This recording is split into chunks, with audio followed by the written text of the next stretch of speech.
उपकार। अफ्रीका बड़ा भारी देश है।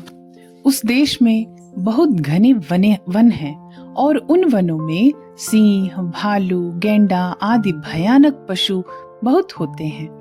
बहुत से लोग सिंह का चमड़ा पाने के लिए उसे मार डालते हैं।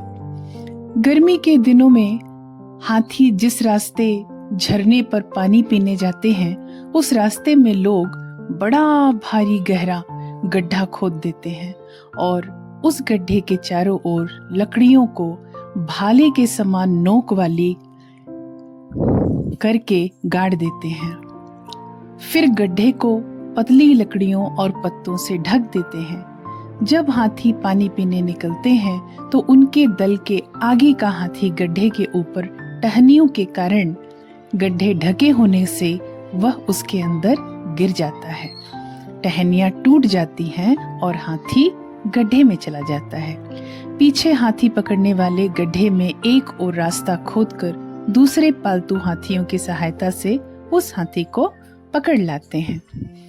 हाथी पकड़ने वाले उस हाथी को लाकर पहले कई दिन तक भूखा रखते हैं।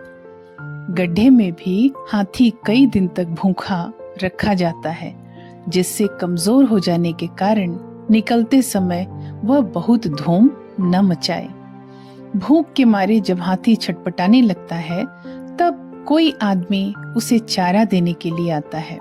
चारा देने के बहाने वह आदमी हाथी से धीरे धीरे जान पहचान कर लेता है और फिर हाथी को वही सिखाता है।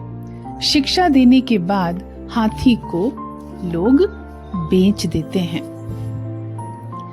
कई बार हाथी पकड़ने के लिए जो गड्ढा बनाया जाता है, उसमें रात को धोखे से कभी हिरन, कभी नीलगाय, कभी चीते या जंगल के दूसरे पशु भी गिर जाते हैं।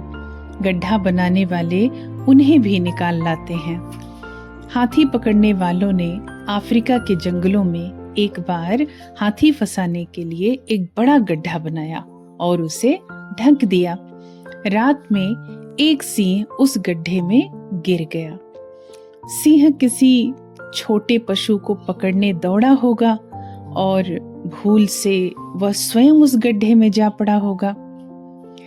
एक शिकारी उधर से निकला। उसने सिंह को गड्ढे में गिरा देखा।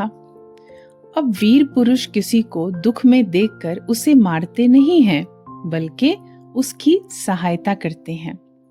सिंह बार बार उछलता था, परंतु गड्ढे के चारों ओर गड़ी नोक वाली लकड़ियों से उसे चोट लग जाती थी और वह फिर गड्ढे में गिर जाता था। शिकारी ने एक रस्सी में 2 लकड़ियों को बांधा और पेड़ पर चढ़ गया। पेड़ से रस्सी खींचकर उसने लकड़ियां उखाड़ दी। शिकारी ने नीचे से लकड़ियां इसलिए नहीं उखाड़ी कि कहीं गड्ढे से निकलने पर सिंह उसे ही न मार डाले। 2 लकड़ियां उखड़ने से सिंह को रास्ता मिल गया। वो उछलकर गड्ढे से बाहर निकल आया। अब एक दिन क्या हुआ कि वह शिकारी झरने के किनारे पानी पीकर बंदूक रखकर बैठा था। वह बहुत थक गया था, इसलिए लेट गया और लेटते ही उसको नींद आ गई। इतने में वहां एक चीता आया और शिकारी को मारने के लिए उस पर चढ़ बैठा। बेचारा शिकारी डर के मारे चिल्ला भी न सका। इतने में एक भारी सिंह जोर से गर्जना। उसकी गर्जना सुनकर चीता पूंछ दबाकर भागने लगा, पर सिंह चीते के ऊपर कूद पड़ा और उसने चीते को बुरी तरह से चीड़ फाड़ डाला। शिकारी समझता था कि चीते को मारकर सिंह अब उसे मारेगा, लेकिन सिंह आया और शिकारी के सामने बैठकर पूंछ हिलाने लगा। शिकारी ने पहचान लिया कि यह वही सिंह है जिससे गड्ढे में से निकलने में शिकारी ने सहायता दी थी। सिंह जैसा भयंकर पशु भी अपने उपकार करने वाले को नहीं भूला था। हम तो मनुष्य हैं, हमें तो अपने पर कोई थोड़ा सा भी उपकार करे तो उसे कभी भूलना नहीं चाहिए और उस उपकारी की सेवा सहायता करने के लिए सदा तैयार रहना चाहिए।